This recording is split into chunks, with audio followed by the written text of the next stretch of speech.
week. Lin, if you're ready, I'm going to have Phoenix give you the topic of the day. Hi Lin, the question for you is, what challenges in this current world that stop people from understanding themselves? Personally, I think that social media is responsible for many of the mental problems that have been plaguing young minds nowadays, and I would like to go on to talk about this. Now, the threats of social media can be analogized to those of smoking. So, while smoking attacks the core of our health, which is our immune system, social media use disrupts our brain work and wreaks havoc on our mental well-being. This exposed us to a plethora of psychological problems. So how exactly does it do this? Even though social media has been around for merely 3 decades, it has established a culture of its own. This culture is defined by an incessant flow of information. Now, there are 2 underlying risks. Firstly, in order to keep the public engaged in the platforms, in order to appeal to the mass, information has to be presented in digestible chunks, like a brief recap or a clickbait statement.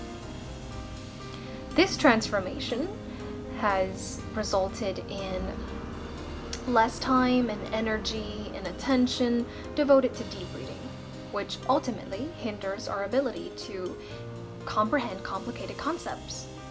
Secondly, the pressure to stay in the loop by providing instant responses to almost anything has robbed us of the mental space for self-reflection and insight generation. This can be illustrated by short-lived internet trends, which drag everyone into a cycle of mindless mirrorings, TikTok in this case, or gossip forums, which encourage frivolous dialogues. I think that the time spent on these pointless activities is definitely the time lost for nourishing a purpose-driven mind.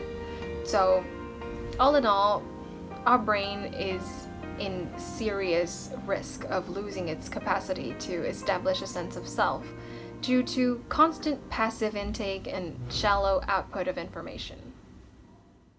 You know, when you talked about it, in my mind, there are several voices coming up like agree, no, disagree, agree, disagree. You know, it's very interesting. And I can see my son, who's 14 years old, listening to you and like, you know, it's very controversial, but it's also very, I really like the way how you take the stance, very logical, but also a lot of emotion in it. I can feel that you are strongly connected to the topic, that you really believe in it. It's just not something that you say to, it's not something that you say to get people's attention. It is something that you say that is really coming from your heart. I'm not going to say I agree or disagree. I just want to say that I would like to revisit what you say as a reference for me from now on when it comes to social media. I would use your speech as one point of reference because I think it's so full of not only quality pieces of information, but it's also very neutral and at the same time very strong.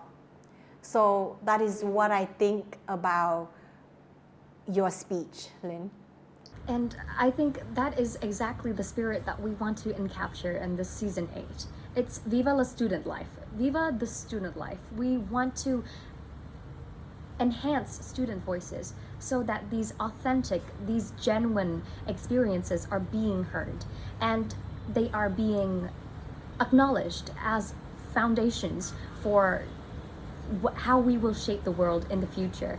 And I think it's so powerful what you just said, G Phoenix. You have lost the interest to be politically correct, because I think that is the basis of growth, is somewhat, it's based in conversations where there is conflict, because I believe words are powerful and the intention behind those words are even more so, because we may say things that seem controversial, but if the intention is to create growth, is to create meaningful, powerful, and also very respectful conversations, it drives us forward.